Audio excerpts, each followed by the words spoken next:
ஓரணி தமிழ்நாடு பிரச்சாரத்தில் ஈடுபட்ட திமுக நகர்மன்ற உறுப்பினர் மற்றும் நகராட்சி ஊழியர்கள் திமுக ஆட்சியின் மீது வெறுப்பில் இருந்த மளிகை கடை ஓனர் போஸ்டரை கிழித்ததால் திமுகவினர் அவருடன் வாக்குவாதத்தில் ஈடுபட்டனர்.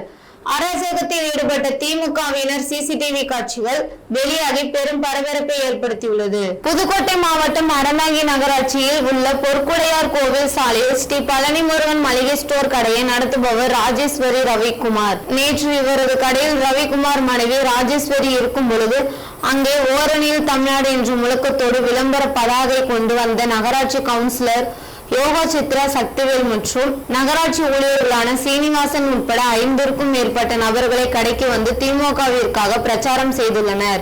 பிரச்சாரத்தில் ஈடுபட்டவர்கள் திமுக கட்சியின் அடையாளம் கொண்டு துண்டு சீட்டுகளை வழங்கிவிட்டு சென்ற நிலையில் திமுக அரசின் மீது அதிருப்தியில் உள்ள வியாபாரிகள் அந்த போஸ்டரை கிழித்து வீசியுள்ளனர்.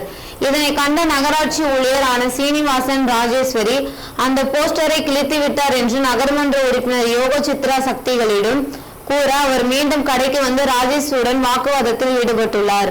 மேலும் ஆளுங்கட்சியில் தாங்கள் இருப்பதாகவும் தங்களால் எதையும் செய்ய முடியும் என்று நகராட்சி ஊழியர்களை தங்களுக்கு ஆதரவாக பிரச்சாரம் செய்யும் பொழுது பொதுமக்களாகிய நீங்கள் எங்கள் என்ன கூற முடியும் என கூறி மிரட்டும் தோரணையில் வாக்குவாதத்தில் ஈடுபட்டுள்ளனர். தற்பொழுது திமுக நகர்மன்ற உறுப்பினர் நகராட்சி ஊழியர்கள் வியாபாரிகளை மிரட்டும் சிசிடிவி காட்சியானது வெளியாகி பரபரப்பை ஏற்படுத்தியுள்ளது.